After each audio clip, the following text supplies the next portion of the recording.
Alunan nada de Lesbos berkumandang di tepi gerbang Menin di kota Ypres, Belgia, ketika grup musik dan pemadam kebakaran lokal ikut menghantar prosesi peringatan prajurit yang gugur di Perang Dunia I.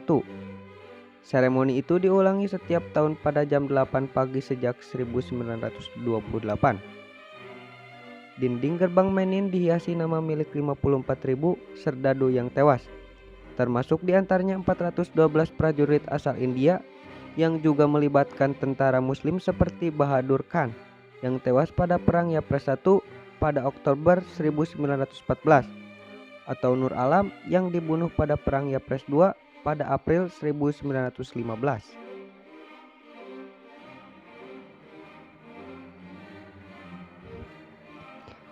Tercatat sebanyak 2,5 juta serdadu muslim ikut bertempur di bawah bendera Inggris, Prancis, dan Rusia. Mereka mengangkat senjata untuk orang lain, bukan bangsa sendiri. Kisah hidup para serdadu hijau itu termasuk yang paling sedikit diteliti, terutama jika dibandingkan dengan koleksi peninggalan tentara barat dan bentuk puisi, buku catatan harian, atau surat. Luc Ferry, pendiri Yayasan Progetan Heroes 1419, berniat mengubah itu semua. Dia meyakini sekutu barat tidak akan mampu memenangkan perang tanpa jasa serdadu muslim. Organisasinya ikut membantu membangun kesadaran publik terkait kisah hidup mereka, sebuah aksi positif di tengah meraknya sentimen anti-muslim di Eropa. Awalnya, target yayasan ini adalah menemukan seberapa banyak warga muslim di bekas negara jajahan yang ikut bertempur bersama tentara sekutu. Kejutan terbesar yang kami temukan adalah seberapa besar rasa hormat dan loyalitas di antara para serdadu dari berbagai keyakinan di situasi yang paling buruk, yakni di parit pertahanan Perang Dunia I. Termasuk buku harian yang kita temukan adalah milik serdadu muslim, Kristen, atau Yahudi yang bertempur bersama-sama, saling berbagi pengalaman dan menghargai budaya, musik, makanan, dan ritual agama masing-masing. Meski situasi yang paling sulit di parit pertahanan, kata dia, para rabi, pendeta, atau imam di antara mereka bahkan belajar bahasa Arab, Ibrani, Inggris, dan Prancis agar bisa melakoni ritual pemakaman bagi serdadu yang tewas di medan perang. Jika mereka menghargai satu sama lain di zaman perang, apa yang menghentikan kita berbuat serupa saat itu? Padahal nasib para serdadu muslim tidak seberuntung teman seperjuangan di barat.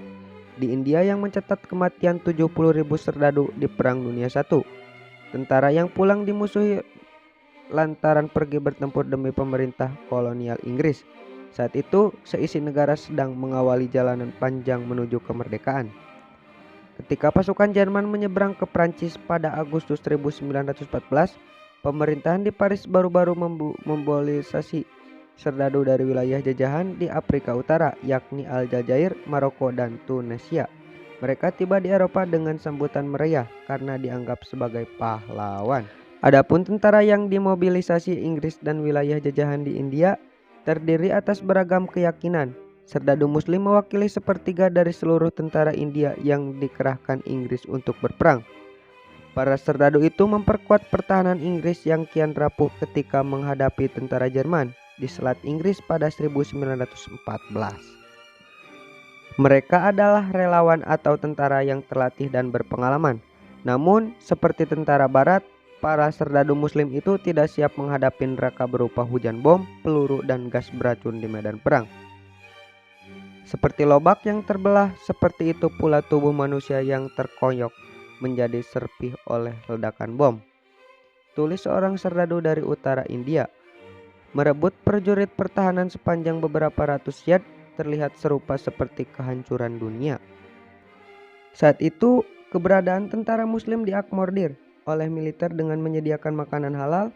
Kisah heroik para koki yang bertaruh nyawa tersambar serangan bom Jerman untuk melayani para peserdadu di medan perang dengan roti capti dan kari tergolong